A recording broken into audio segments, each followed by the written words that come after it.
Glória a Deus. Saúde a igreja de Deus com a paz do Senhor Jesus, amém? Graças a Deus. Meus irmãos, quem está feliz com Jesus essa noite? Quem pode dar uma salva de palmas bem alegre para Jesus?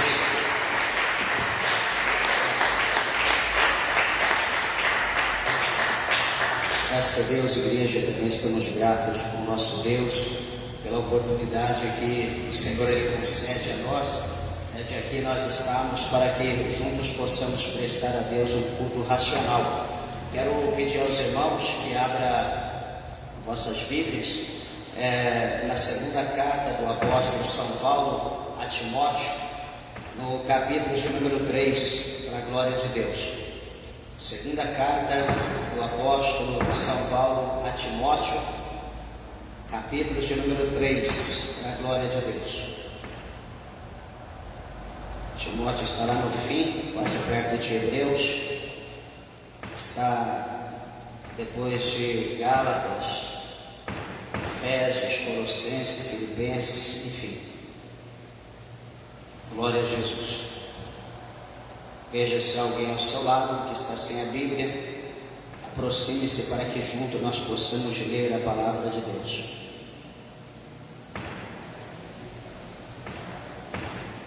2 Timóteo, capítulo de número 3. Glória a Deus.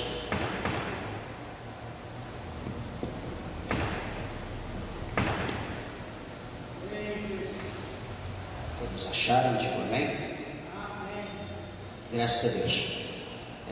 Meus irmãos, eu vou ler o verso 2, que semana passada a gente não conseguiu concluir, o versículo 2, certamente iremos concluir hoje, e lerei também o versículo de número 3, amém, para a glória de Jesus Cristo. 2 Timóteo,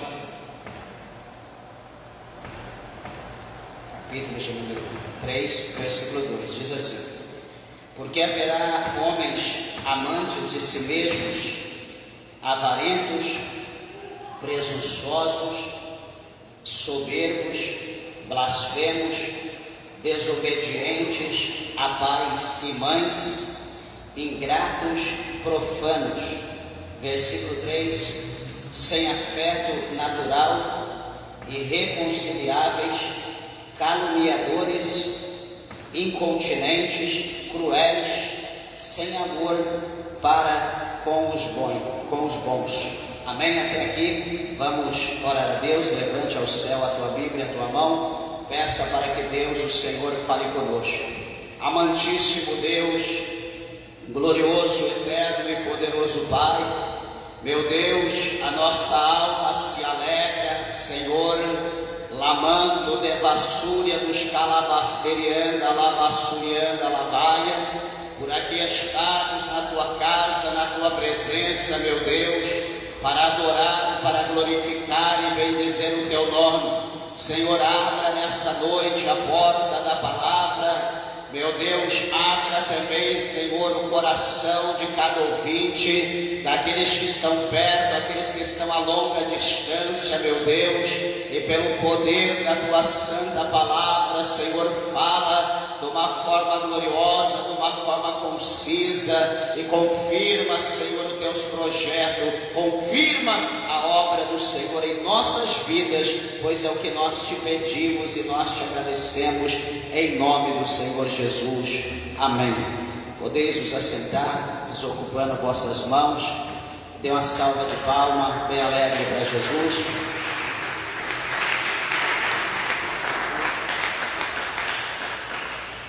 Meus irmãos, como hoje é a terceira quarta-feira, que nós estamos falando aqui deste capítulo 3 de 2 Timóteo. Na primeira quarta-feira nós falamos do versículo de número 5, aí na segunda nós iniciamos o versículo de número 2, e hoje, a terceira quarta-feira, nós vamos estar concluindo o número 2, assim Jesus dando graça, e já entrando no terceiro versículo. Por que nós estamos falando sobre isso? Porque o apóstolo Paulo ele deixou claro para nós sobre alguns acontecimentos que iriam evidenciar, que seriam evidências, na verdade, que nós estaríamos vivendo os últimos dias na terra. E interessante é que toda a palavra de Deus, ela é viva, ela é poderosa, ela é inspirada pelo Espírito Santo. E este capítulo de número 13 aqui, ele mostra para nós verdadeiramente que a igreja de Deus, que nós estamos vivendo esses últimos dias aqui na terra. Por mais que alguém acredite ou não acredite, é uma questão pessoal, mas nós acreditando ou não, a palavra de Deus está se cumprindo. E este versículo de número 2, cada versículo aqui, o 2, o 3 e o 4 vai falar acerca de uma situação.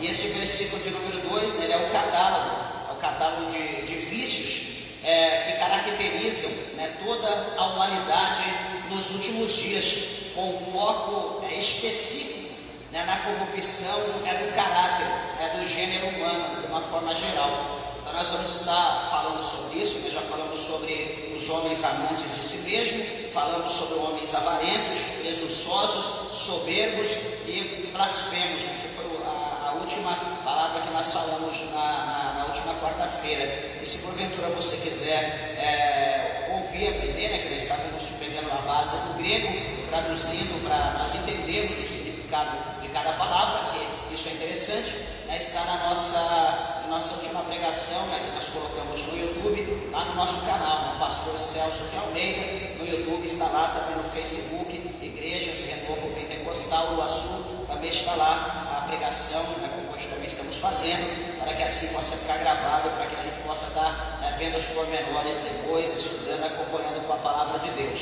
Amém, meus irmãos? Graças a Deus. E hoje nós vamos falar, como nós falamos de homens blasfemos no último culto, hoje nós vamos falar acerca de pessoas, de homens, eu estou falando do gênero, que são desobedientes a pais e mães. Meus irmãos, quando se fala desobediente a pais e mães, será que hoje nós estamos vivendo isso? Será que hoje os filhos estão desobedientes aos pais e às mães?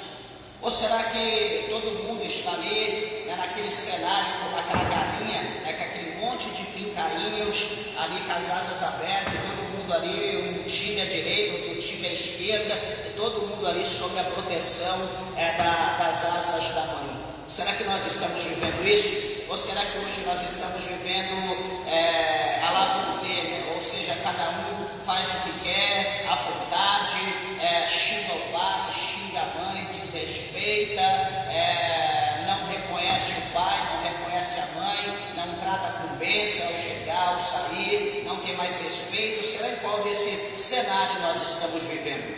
Então, o apóstolo São Paulo, ele mostra para nós que nos últimos tempos, como ele fala no versículo de número 1 desse capítulo 3, ia haver tempos trabalhosos, ia haver tempos difíceis. E hoje, por exemplo, veja, nós vamos falar sobre filhos desobedientes a pais e mães, a primeira palavra.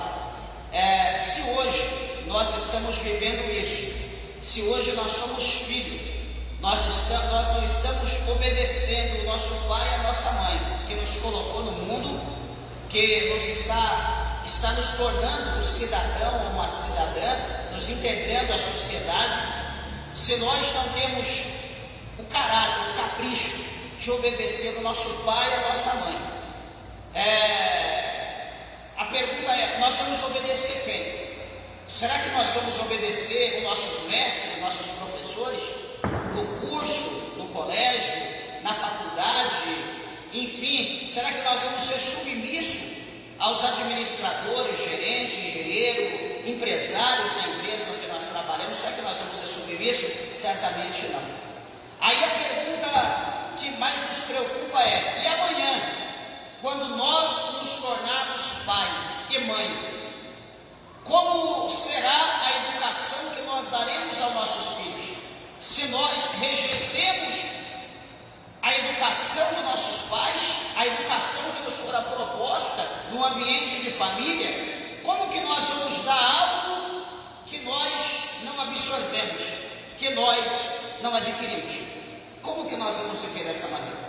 Como que viverá a sociedade posteriormente, daqui 10, 15, 20 anos, quando nós já estivermos casados, quem ainda não é, graças a Deus já sou, mas e quem não é? Os jovens de hoje, daqui 10, 15, 20 anos, que você tiver uma família, como serão os teus filhos? Então, o foco aqui é desobediente a pais e mães.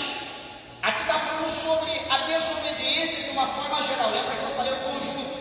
Desobediente aos pais, desobediente a mestres, professores, desobediente ali àquele que é o nosso líder no trabalho, enfim, de uma forma na igreja, principalmente na igreja. Se nós não obedecemos ninguém, será que nós vamos obedecer o nosso líder, o nosso pastor, o nosso líder espiritual, o nosso mentor? Será que nós vamos obedecer? Não. Se nós não obedecemos ninguém na hierarquia que nós estamos vendo, será que nós, como cristãos, será que nós vamos obedecer a Deus por intermédio da sua palavra, o qual nós não estamos vendo? Impossível, impossível. Porque se nós obedecermos a Deus, que nós não vemos por intermédio da palavra, nós seremos obedientes, submissos a todas as autoridades. Uma coisa puxa a outra, é uma ramificação. Então nós precisamos entender esse mistério. E ser desobedientes a pais e mães, a palavra significa no grego apeités, com TH, apeités, que refere-se a uma recusa obstinada em seguir a autoridade parental.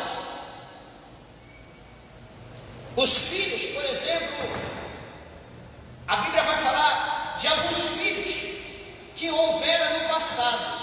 Só que, meus irmãos, nós precisamos entender uma coisa, que no passado, o pecado, nós vimos bem quando nós falamos da palavra blasfêmia, que no passado, não muito distante daqui, 2, 3 mil anos atrás, aqueles que blasfemavam de Deus, que blasfemavam de autoridades, que blasfemavam do pai e da mãe, o que acontecia com essa classe de pessoas?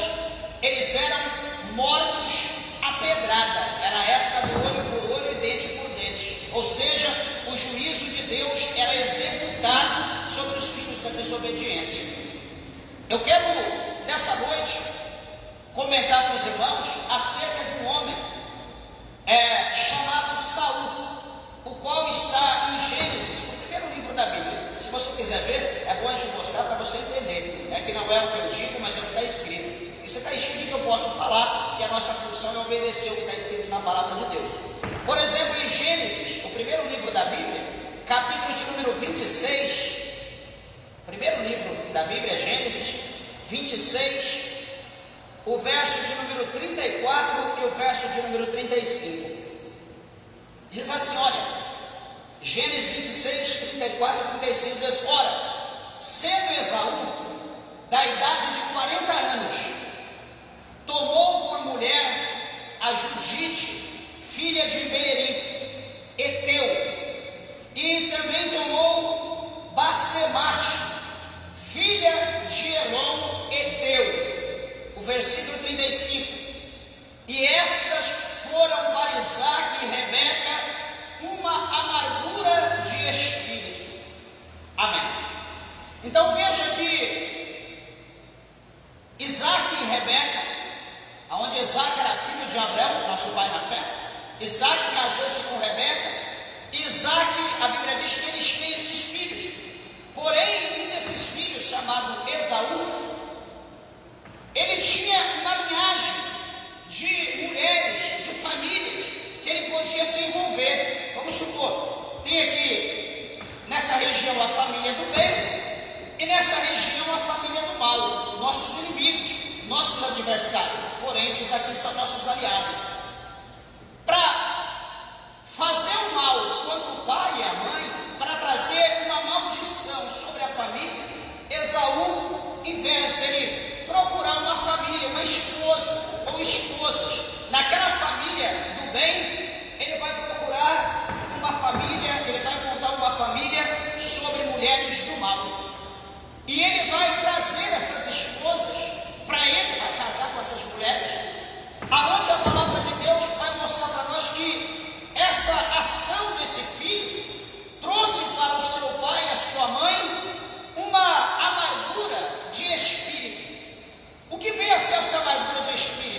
vai tornar o pai e a mãe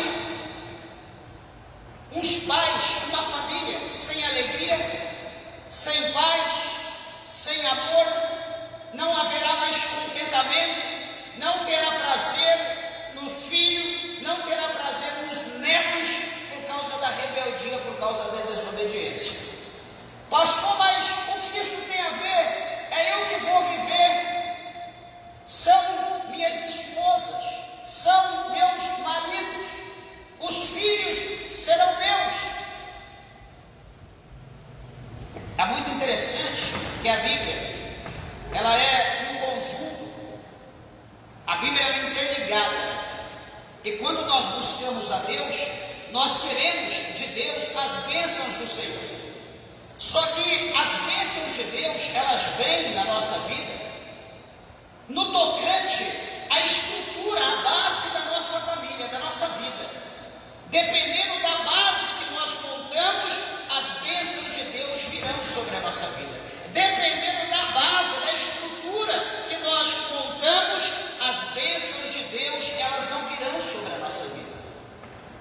Tem gente, por exemplo, que luta, eu quero, mas alguma coisa está errada e precisa ser refeita. Alguma coisa está errada e precisa ser ajustada.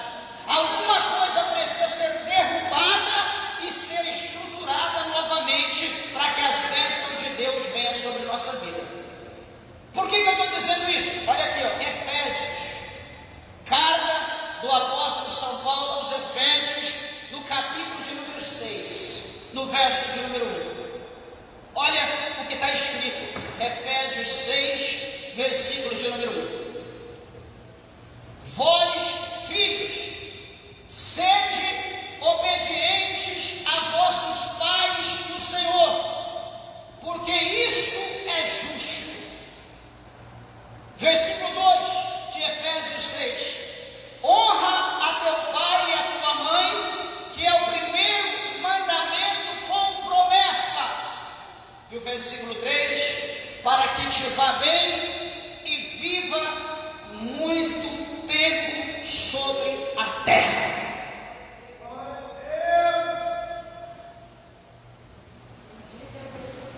Filhos, vocês querem ter vida longa?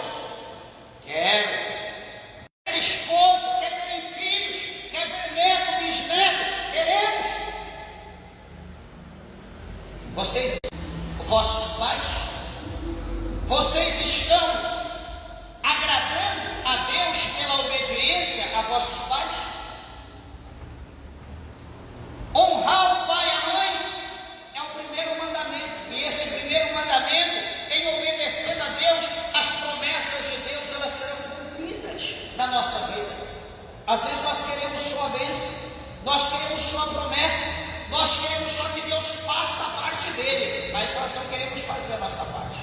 Meus irmãos, hoje se conta nos dedos os jovens, vou colocar já jovem e idoso, hoje se conta nos dedos jovem que consegue chegar a 30 anos de idade.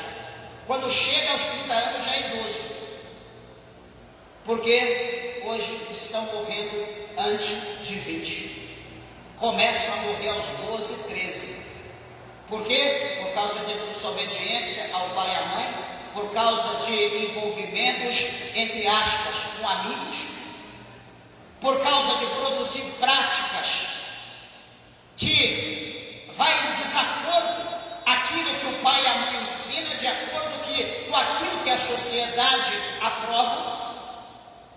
Meu negócio é um cigarrinho, um traguinho aqui de maconha, meu negócio é um cheirinho aqui, é uma branquinha, é uma fitinha aqui, daqui a pouco, o celular, e daqui a pouco uma bala o persegue e o leva, não para a sepultura, mas para o inferno. Porque a vida que ele viveu, por mais novo que seja, foi uma vida em rebeldia aos seus pais, à palavra de Deus e também a Deus. Então não há salvação para esse tipo de ser. E a palavra do Senhor diz, para que te vá bem e viva muito tempo sobre a terra. Viver muito tempo é o quê? 70 Talvez hoje as pessoas nem pensam nisso, nem pensam em querer viver bem, não pensam nem em querer ver neto, nem saber de filho, quanto mais viver, ter lonjuras de dias. Então a palavra de Deus, ela nos ensina que nós precisamos começar obedecendo nossos pais, respeitando-os, porque depois de respeitarmos, nós vamos respeitar os nossos mestres, os nossos professores, nós vamos respeitar a liderança da igreja, nós vamos respeitar aqueles que é sobre nós vamos respeitar o nosso líder do nosso trabalho, e os nossos filhos também, que virão a nossa prole, também vão nos respeitar. É uma cadeia. Não sei se os irmãos estão entendendo. Hoje, muitos jovens rejeitam as orientações dos seus pais, vendo as orientações dos pais como se fossem coisas obsoletas. Sabe aquilo que você olha, isso aqui não tem valor, joga fora. Os filhos hoje estão vendo as orientações dos pais assim. E também muitos pais, presta atenção, não estão dando exemplo dos seus próprios filhos. Não está respeitando o seu cônjuge, a esposa não respeita o marido não respeita o filho. Tudo, qualquer discussão, qualquer desentendimento, desacordo, em vez de resolver entre quatro paredes, fecha a porta, vamos conversar. Aproveita que o filho foi para a escola, foi para algum lugar, vamos ajustar as coisas. Não. Um xinga, manda o outro para tal lugar, manda o outro ir para lá, fala cada palavrão, os filhos estão ouvindo. Depois, qual é a autonomia, a autoridade que o pai vai ter para instruir o filho, sendo que ele também está dando exemplo para o filho fazer aquilo que está fazendo?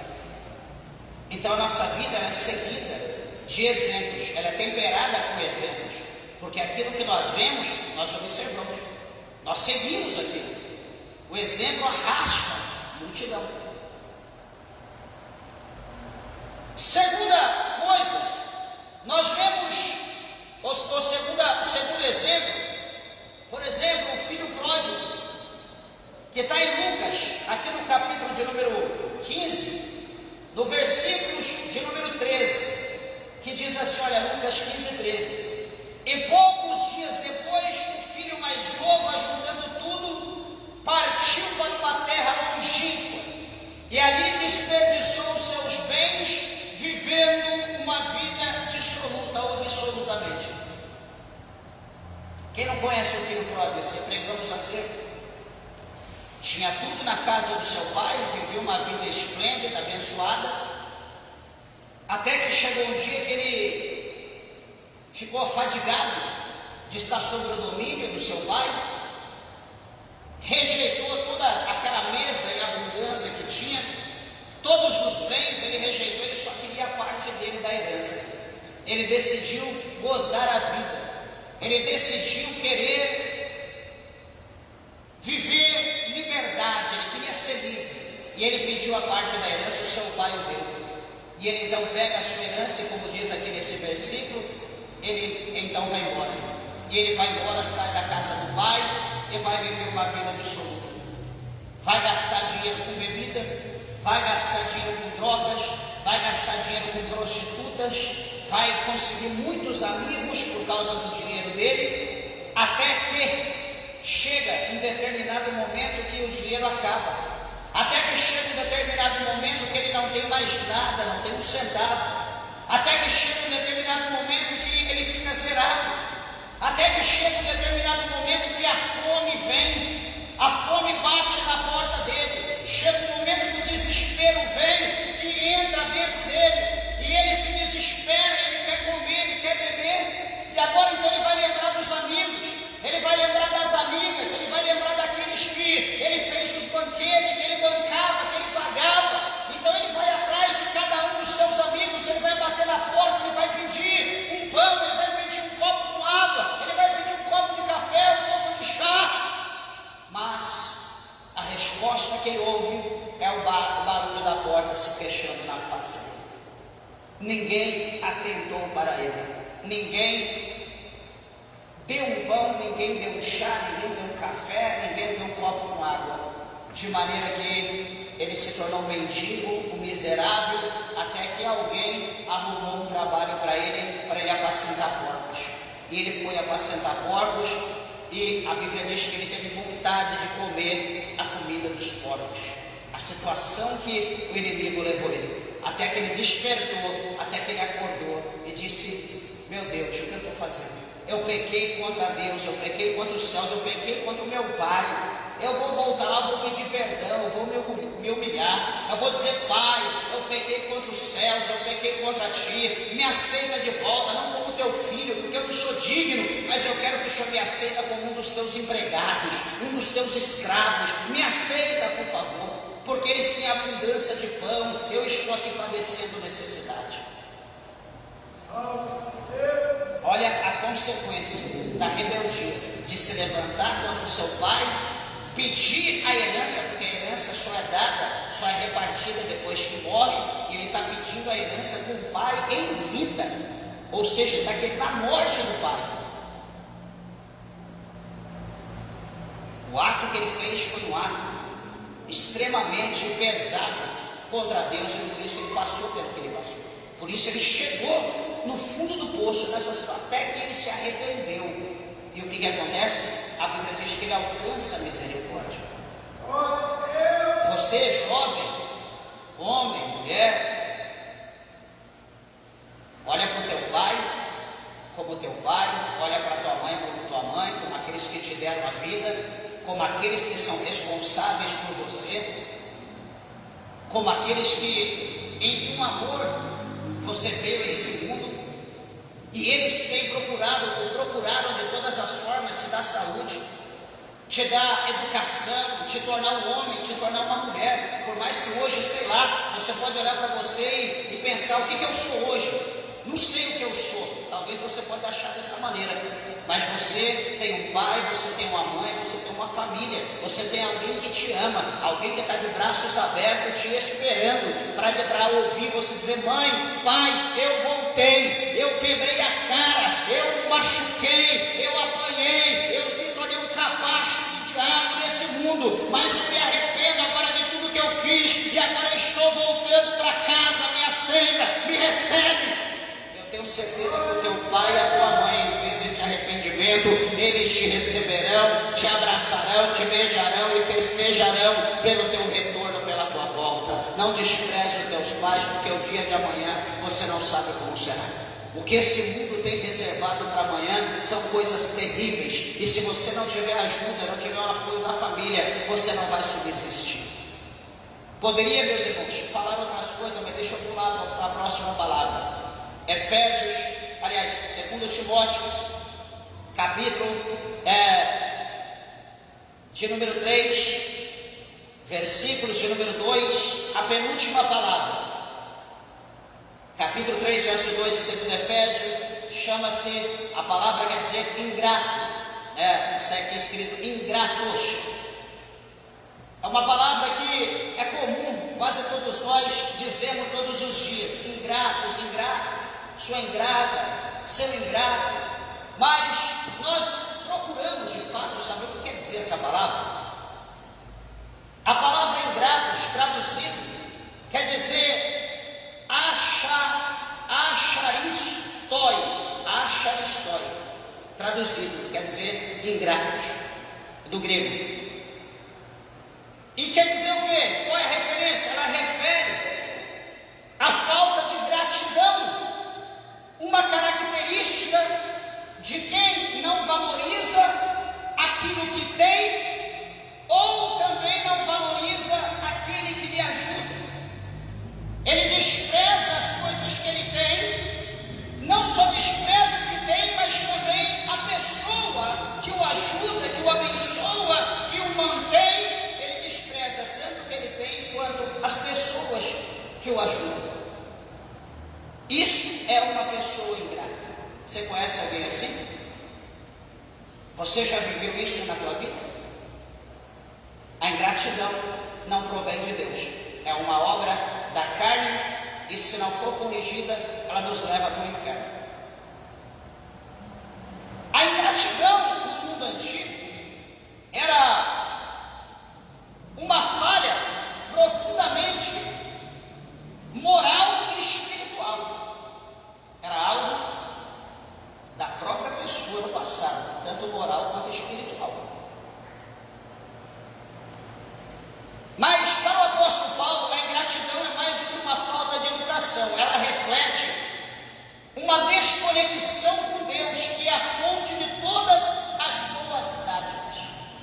Deus é a fonte de todas as boas dádivas. O apóstolo Tiago, aqui no capítulo 1, no versículo de número 17, olha o que ele fala acerca de Deus, acerca de boas dádivas. Tiago 1,17: toda a boa dádiva e todo o dom perfeito vem do alto, descendo do Pai das luzes, em quem não há mudança e nem sombra alguma de variação. Toda a boa dádiva, ela provém de Deus, ela vem do Senhor para nossas vidas aqui na terra. Quando as pessoas são ingratas, isso demonstra uma falta de conhecimento pela providência divina. Quando nós nos tornamos ingratos, nós desprezamos todo o benefício, toda a ajuda, tudo aquilo que é proporcionado da parte de Deus para a nossa vida. Nós rejeitamos, nós ignoramos e achamos que por sabedoria, por poder, por status, por força, por condição, nós adquirimos aquilo. Nós esquecemos que há um Deus que por detrás, por cima de tudo isso, está mantendo cada um de nós, principalmente com o combustível maior do ser humano, que se não for Deus, nós estamos acabados. Qual é? O ar que nós respiramos. Se Deus tirar o nosso ar por 20 segundos, nós desesperamos, ficamos loucos, doidos. E tão bom que nós somos que não conseguimos manter 20 segundos sem o ar que nós respiramos. Então não vamos ser ingratos, vamos ser gratos a Deus. Por mais que você ache que Deus não está fazendo nada pela tua vida, por mais que você ache que não está recebendo nada de Deus, a primeira coisa, olha para a tua vida. Você está vivo, você está vivo. Por mais dificuldade, por mais problemas que tenha, e esses problemas não é culpa de Deus, é culpa nossa. É nós que estamos produzindo, fabricando o problema pelas nossas escolhas.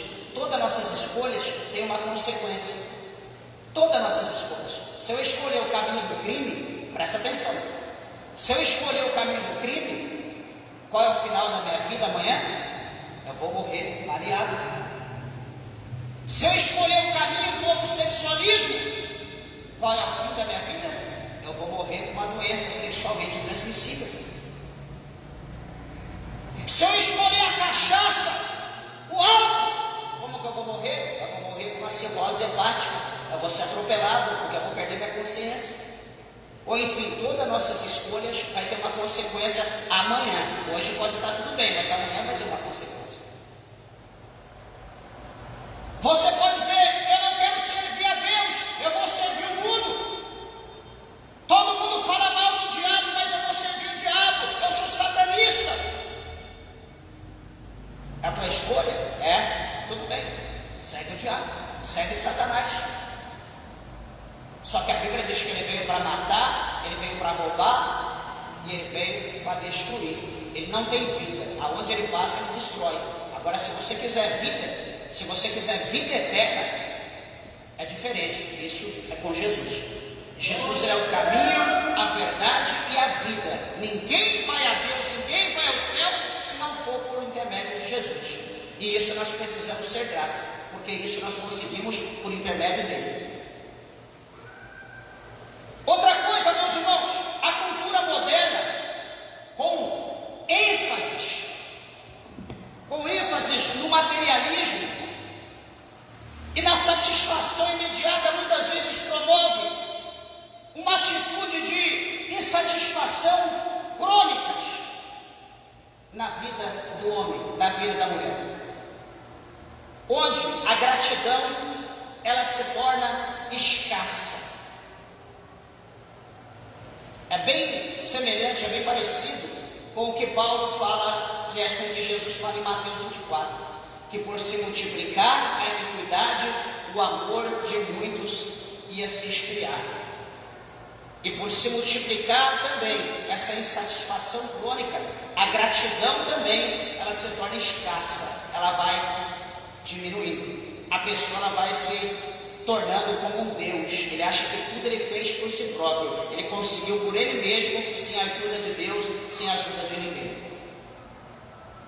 A gratidão é um sintoma de um coração afastado de Deus.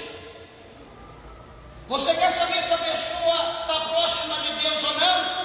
Olha para essa palavra, gratidão, na vida da pessoa. Se a pessoa for uma pessoa grata, tudo ela agradece a Deus, tudo ela dá glória a Deus, tudo ela estende a Deus, então essa pessoa é uma pessoa que é grata a Deus, ela está próxima de Deus. Agora, se é uma pessoa que nem lembra de Deus, tudo é por causa de mim, é porque eu consegui, infelizmente ela está muito distante de Deus. Eu quero lembrar aqui um versículo de Deuteronômio, no capítulo 8, chama muito a minha atenção e é propício para essa situação, fala acerca disso.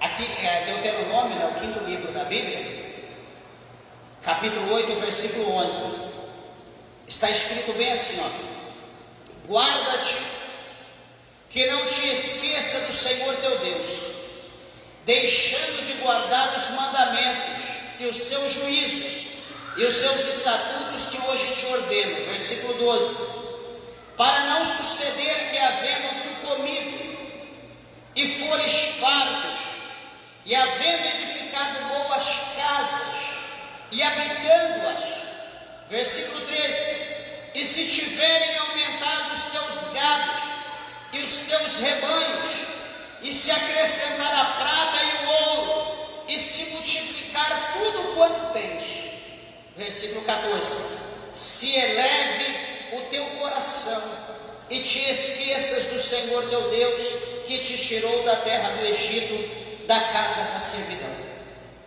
Então veja aqui que o Senhor está falando por intermédio de Moisés, para o povo não esquecer disso, que Deus ia abençoá-los, a família, a casa, ia abençoar o campo, o trabalho. Deus ia tornar eles poderosos, ricos, só que quando eles enriquecessem, que eles tivessem farto, eles não viessem esquecer que tudo aquilo que aconteceu, tudo aquilo que foi somado, que foi agregado, não foi por vontade própria, não foi por esforço próprio, mas foi pela permissão dos céus, pela permissão de Deus. Você olha para você hoje, o que você tem, talvez você pode dizer, foi pelo meu esforço, pelo meu suor, mas vamos pensar uma coisa, quem está te dando saúde? Deus. Você está trabalhando todo. Quem abriu a porta de emprego? Quem está te dando entendimento? Quem está te tornando uma pessoa intelectual para você conseguir discernir e trabalhar em cada área, em cada função? Quem está te capacitando? Deus. Quem está abençoando a empresa para ela não falir, para ela ter ali o seu lucro e te manter no emprego? Quem é? Deus. Você reformou a tua casa, você comprou uma casa, comprou fruto do quê? De tudo que Deus tem preparado. Você comprou um carro, melhorou, trocou, comprou outro, comprei. Como? Deus está te mantendo, Deus está trabalhando. Então a fonte de tudo, a base de tudo é Deus. Então cabe a mim, a você, a nós, sermos gratos a Deus todos os dias, até os nossos problemas. Nós precisamos agradecer a Deus pelos problemas. Sabe por quê? Porque são os problemas que nos faz nos aproximarmos de Deus. Talvez nos momentos de mesa farta, nos momentos de prosperidade, o que a gente faz é fugir, é procurar outros meios, outros caminhos para nos divertir, para nos distrair como o filho pródigo. Mas quando o negócio aperta, a gente deixa tudo e corre atrás do Pai, corre atrás de Deus. Talvez você está aqui hoje por causa disso, talvez as coisas não estão indo bem para você, talvez o vento ele está soprando da maneira que você quer. Capítulo 8 diz assim, olha, o Senhor está dizendo, digas no teu coração, a minha força e a fortaleza das minhas mãos me adquiriu este poder, esta glória, esta riqueza.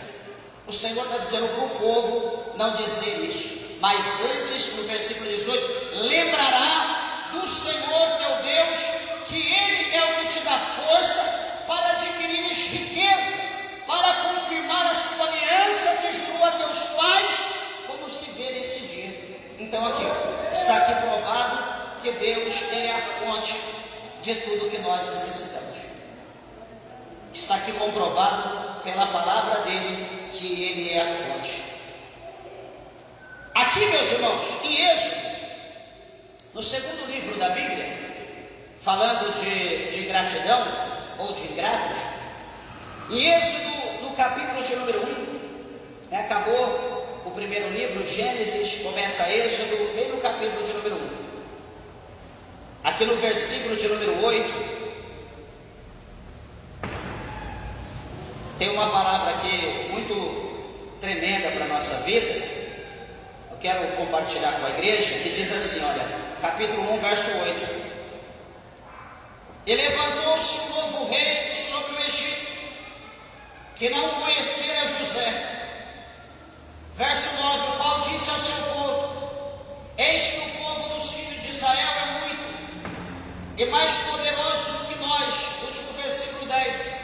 Eia, usemos de sabedoria para com eles, para que não se multipliquem, e aconteça que, vindo guerra, eles também se ajuntem com nossos inimigos, e pelejam contra nós, e subam da terra. Veja aqui que o rei, o faraó, o novo faraó que está no Egito, ele aqui com essas palavras, ele está mostrando ser um rei ingrato. Por quê? Porque nessa ocasião aqui o Egito está forte, o Egito está poderoso, está grande. Mas por quê? Por causa do quê? Por causa de José. José foi levantado por Deus, José foi o governador do Egito. Sobre o governo de José, o Egito se tornou poderoso, se tornou forte, rico.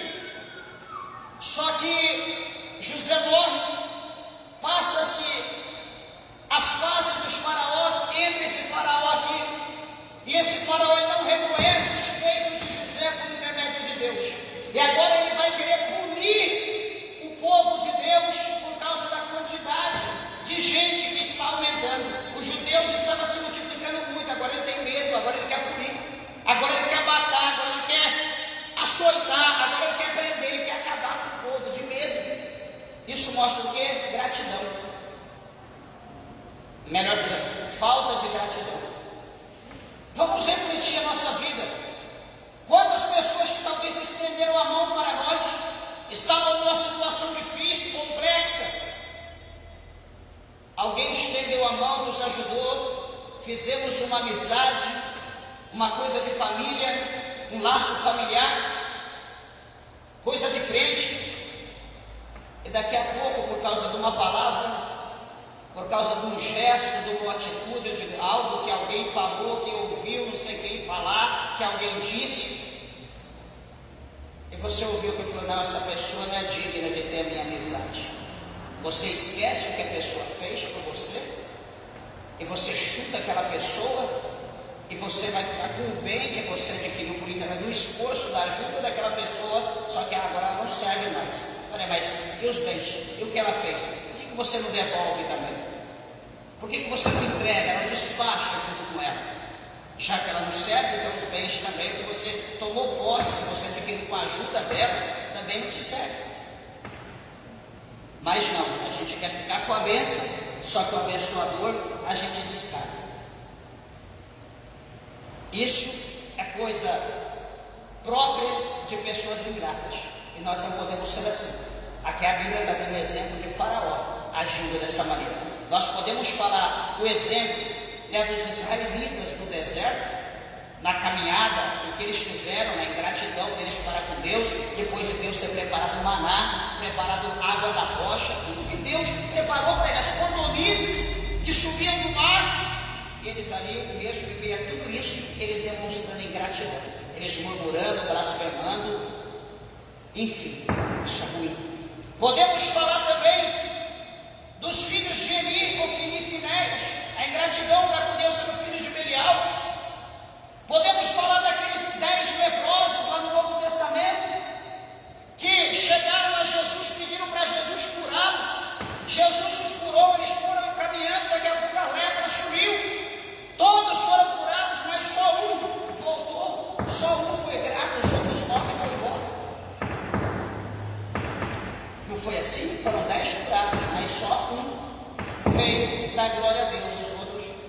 Esqueceram. Acharam que Jesus era obrigado a fazer o que fez. Podemos falar também, meus irmãos, de Judas. Judas Iscariotes. Da ingratidão de tudo que Jesus fez pela sua vida. Transformou ele no ministro, no apóstolo. E ele vende Jesus por 30 moedas de prata. Traz Jesus com beijo. Isso, se isso não for ingratidão. Olha para pessoas que estenderam a mão para você, seja grata para essas pessoas. Eu quero dizer para os irmãos que eu sempre falei isso para minha esposa, no tocante à nossa dependência única e exclusiva de Deus aqui nessa cidade. Aqui a gente veio de São Paulo e a gente depende exclusivamente de Deus. E eu digo, sempre eu falo para minha esposa, eu falo para as pessoas que tem gente que é anjo e não sabe. São pessoas que são anjos de Deus para abençoar vidas de pessoas que necessitam e não sabem. Talvez você pode estar sendo um anjo para alguém. Continue sendo um anjo. Continue fazendo o que você está fazendo. Porque o nome de Deus está sendo exaltado por intermédio da tua obra. Pelo que você está fazendo. Agora a pessoa que está recebendo, se ela está sendo grata a Deus e a você, é uma coisa. Agora se ela não está sendo, Deus está vendo o que você está fazendo. Ela vai ter que pagar, porque ela está recebendo. Então ela vai ter uma conta entre você e Deus, ou entre Deus e ela. Mas o que você está fazendo está sendo louvado diante de Deus. Continue sendo anjo, continue estendendo a mão, continue olhando para as pessoas, continue fazendo o que você faz. Ah, mas ninguém está nem aí. Não importa, Deus está vendo, Deus está te dando condição, Deus está te mantendo, Deus está te ajudando, você ajudar alguém que precisa. Isso é louvável. Enfim, poderia falar outros exemplos, mas as horas vão embora. A próxima palavra, a última, na verdade, no capítulo 3, do versículo 2, a última palavra para nós entrar no versículo 3, chama-se profano. Não é profanos, exatamente, a última palavra do versículo 2. E profano, no grego, quer dizer anosioi. Anosioi, que traduzido quer dizer profanos. E o que quer dizer isso, anosioi? Literalmente significa sem reverência para com aquilo que é sagrado. Eu não tenho reverência, eu não tenho pudor, eu não tenho respeito por aquilo que é sagrado. Isso inclui não apenas violação da santidade de Deus, mas também o desrespeito para com as leis morais estabelecidas por Deus. Meus irmãos, isso aqui é muito sério. Isso aqui é muito importante para nossas vidas. Porque nós achamos que houve um rei no passado que ele profanou a casa de Deus, porque para os judeus o porco, o suíno, é o bicho mais vegeto, mais imundo que existe, é o porco. E esse rei, ele ofereceu um porco em sacrifício no altar do Senhor. Ele contaminou o altar de Deus, a casa de Deus, se tornando um profano por esse ato. Então, para nós, talvez esse seja o mais, assim, aquele que é mais preocupante, ou pior de todos os pecados. Só que tem coisas que vai além disso, e talvez a gente está praticando hoje e nós não sabemos.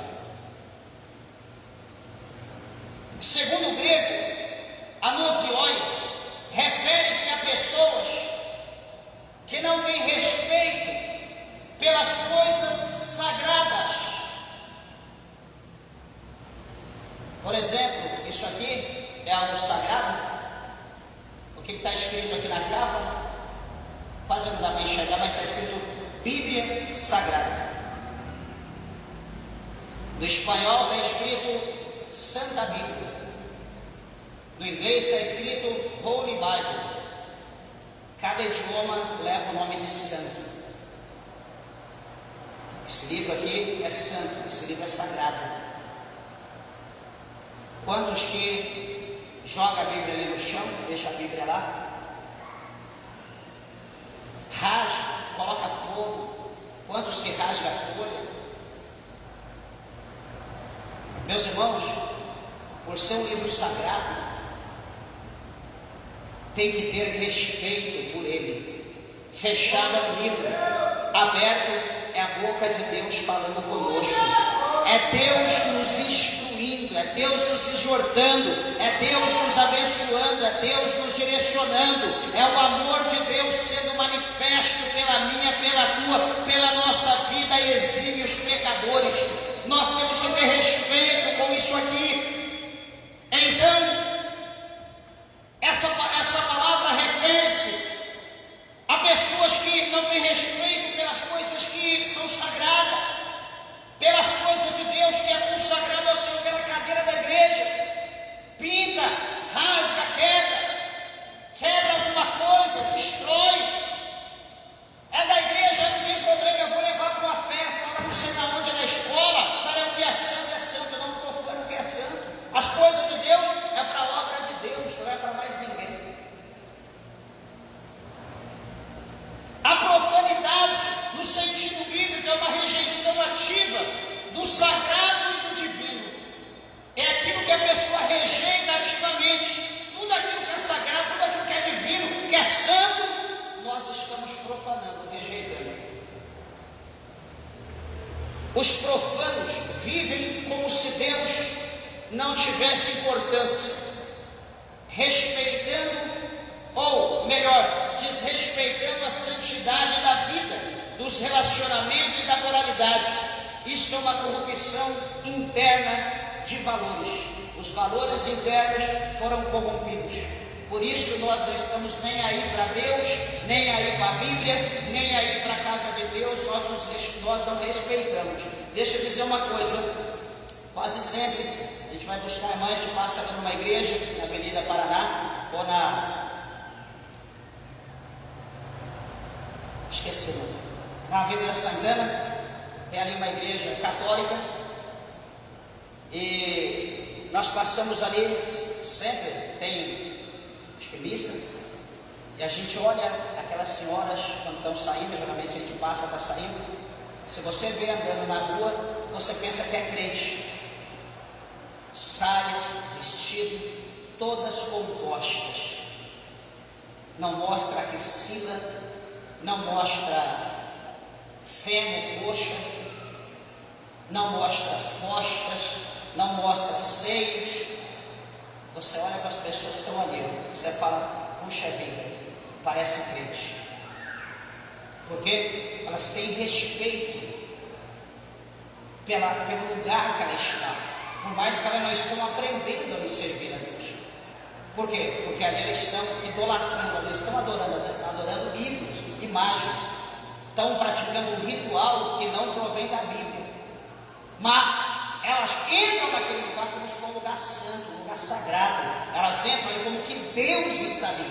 Ela entra ali dentro como que aqueles ídolos estão materializados, estão ali santos, e elas precisam estar santas como eles. Aí a gente pergunta, e nós, os crentes? Nós estamos, presta atenção, nós estamos entrando na casa de Deus, de que maneira que a gente vem?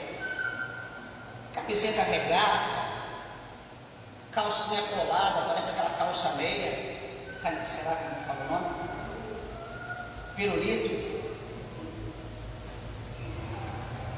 A gente vem para cá de bermuda, quase que vem de sunga, acho que dependendo do calor que tiver, a gente vem até de sunga. A gente vem para a casa de Deus de mini saia, mini vestido, vestidete, como fala? Aí, sei lá, esse nome estranho dessas pinduletes da vida. E a gente vem para a casa de Deus achando que nós estamos indo,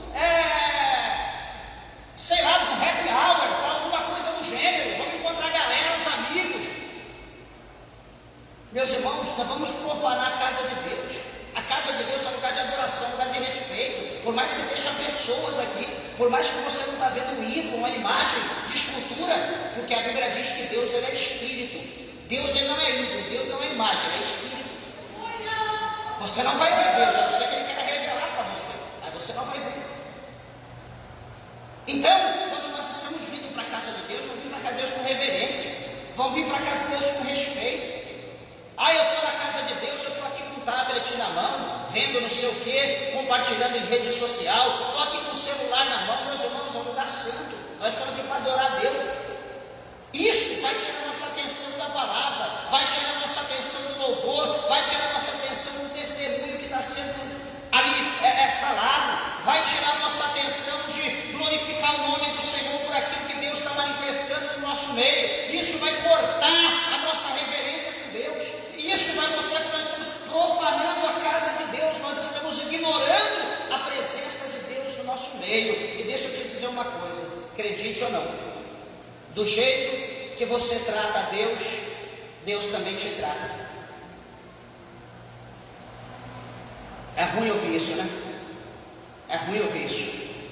Só que para quem trata a Deus bem, quem tem Deus no seu coração ali, que sente o calor, o amor de Deus na sua vida, que dali eu não solto Ele por nada, eu não largo Ele, Ele também está agarrado do mesmo jeito em você. Você já ouviu falar em recíproco? Reciprocidade? É isso. É o que você faz, você recebe. É o que você dá, você ganha.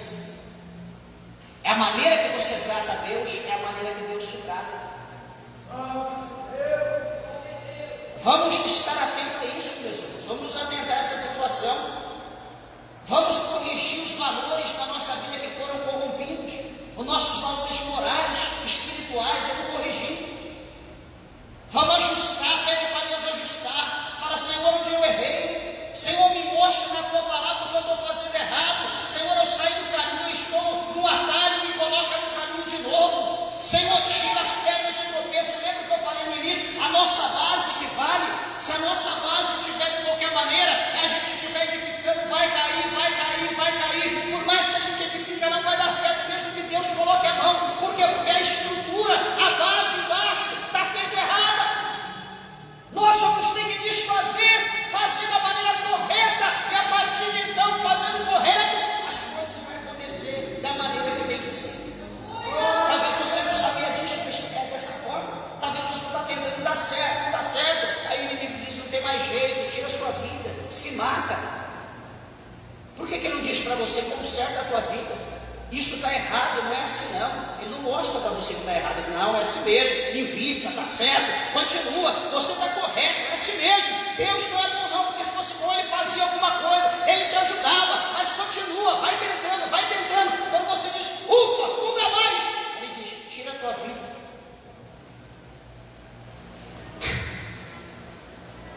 Tira a tua vida. Por que ele diz? Vai para a igreja, procura Deus, muda a tua vida, que Deus vai mudar as coisas.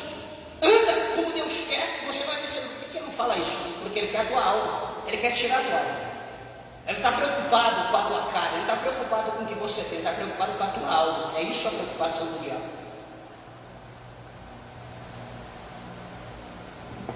Mas enfim, meus irmãos, isso aqui, ser uma pessoa profana, nós, aqui em Gênesis, o primeiro livro da Bíblia, eu só vou ler aqui para a gente já concluir, em Gênesis 25, no 29, diz assim, olha, Gênesis 25, verso 29, diz assim, e Jacó cozera um guisado, e veio Esaú do campo, e estava ele cansado. E disse Esaú a Jacó, deixa-me, peço-te comer desse guisado vermelho, porque estou cansado. Por isso se chamou Edom. Então disse Jacó, vende-me hoje a tua primogenitura. E disse Esaú, eis que estou pronto, eis que estou a ponto de morrer. Para que me servirá a primogenitura? Então disse Jacó, jura-me hoje. E jurou-lhe, e vendeu a sua primogenitura a Jacó. E Jacó deu pão a Esaú, e o guisado de lentilhas, e ele comeu, e bebeu, e levantou-se e saiu. Assim desprezou Esaú a a sua primogenitura.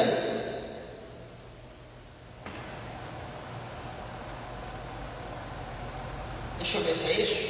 Hebreus 12. Hebreus 12, 16. Diz assim, ó: e ninguém seja devasso ou profano. Qual que é a palavra que nós estamos vendo? Profano. Hebreus 12, 16. E ninguém seja devasso ou profano, como Esaú, que por uma refeição vendeu o seu direito de primogenitura.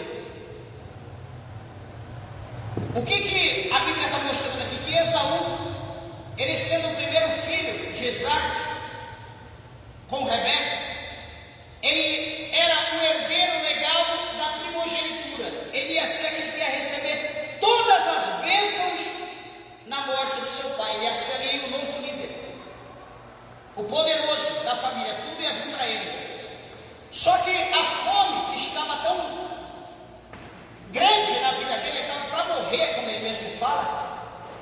O pai dele talvez estava com vigor, estava vivo, estava forte, estava com 80 anos, porque ele está com 40, o pai dele estava com 80. O que vai acontecer? O pai dele ia morrer bem mais velho, ele estava com fome. Ele diz: para que me serve esse negócio de primogenitura? Eu estou para morrer de fome, fica com isso para ti, eu quero comer, me dá comida e opa, toca aqui. A palavra do crente assim ensina: não, você me vende? Vendo. Então é minha, é tua, mas eu quero comer, me dá aí, come a abundância, se vira, mas toca aqui. Então a primogenitura é minha. Amém. Esaú se tornou um profano porque ele desprezou aquilo de Deus que estava na vida dele. Ele vendeu por um prato de comida. Quantos de nós que estamos vendendo ou enterrando, sepultando os nossos talentos, os nossos dons que Deus tem nos dado? Estamos vendendo por alguma coisa, por uma proposta, por um pequeno valor, talvez por um cargo, talvez por uma posição. Nós estamos vendendo e nós estamos nos tornando profanos. Temos que ter cuidado, porque o que é dado por Deus a nós não é nosso. É dado por Deus por pouco tempo, para nós tomarmos conta. Mas vai chegar um momento que nós vamos ter que apresentar conta diante de Deus, de tudo que Deus tem nos dado. Ah, Deus me deu o dom de louvor. Ah, não, mas eu não vou louvar não, porque as pessoas falam que eu tenho voz de taquara rachada. Ah, é? Mas você está louvando para as pessoas? As pessoas que te deram o dom? Não. Ah, mas as pessoas ficam falando. Espera aí, vamos ler o Salmo 150, o verso 6. O que está escrito lá? Todos quanto tem fôlego, louve ao Senhor. Lá não está dizendo só as estrelas, só as galáxias. Não, todos quanto tem fôlego, todos. Não importa qual é a tua voz. Deus te deu talento, Deus te deu dom, é para Ele. Toda a honra e toda a glória é para Deus. Ah, eu não vou orar não, porque minha voz, as pessoas falam quando eu oro. E, não vou pregar não, porque quando eu vou pregar as pessoas falam isso. Meus irmãos, cuidado. Não se vende, não feche a tua boca, não se cale. Porque o que você tem, o que está sobre você, não é teu, é de Deus. E é por tempo indeterminado. Vai chegar o momento que o Senhor vai cobrar de cada um de nós. E a Bíblia mostra para nós, seguindo, depois você pode ler lá, você vai ver que quando chegou o tempo da bênção, quando chegou o tempo de Isaac morrer, Esaú lembrou da primogenitura. Olha só que coisa, né? Que interessante. Quando ele estava com fome, que ele vendeu para o irmão, ele desprezou. Mas quando o pai vai morrer, que ele vê agora, o pai está com o pé na cova, vai morrer, o que ele fez? Aí ele foi lá: ô pai, me abençoa, eu quero. Não. Tem bênção, mas não, a bênção já foi para o teu irmão. Ele chegou aqui e disse: não, mas a bênção é minha. Não, ele já tomou posse, eu já dei tudo para ele. Não tem mais como eu te dar mais nada. Mas meu pai, pelo menos uma palavra, uma bênção só. Não tem mais. Ele disse que ele chorou, quase morreu de chorar. Cuidado, porque você hoje despreza. Pode chegar um dia que você vai querer aquilo que você desprezou e não vai ter mais jeito. Aí as tuas lágrimas vai ser lágrima de sangue. Não vai ter mais misericórdia. Vai chegar um tempo que não haverá mais tempo. Então não despreze o tempo, não despreze a oportunidade que Deus está te dando hoje. Amém, meus irmãos? Graças a Deus, acabamos o versículo 2. Próxima quarta-feira iremos falar o versículo 3 e o 4, se assim Deus preparar, de Hebreus 12, aliás, de 2 Timóteo 3, versículo 3. Amém? Que Deus abençoe. Palmas para Jesus bem além.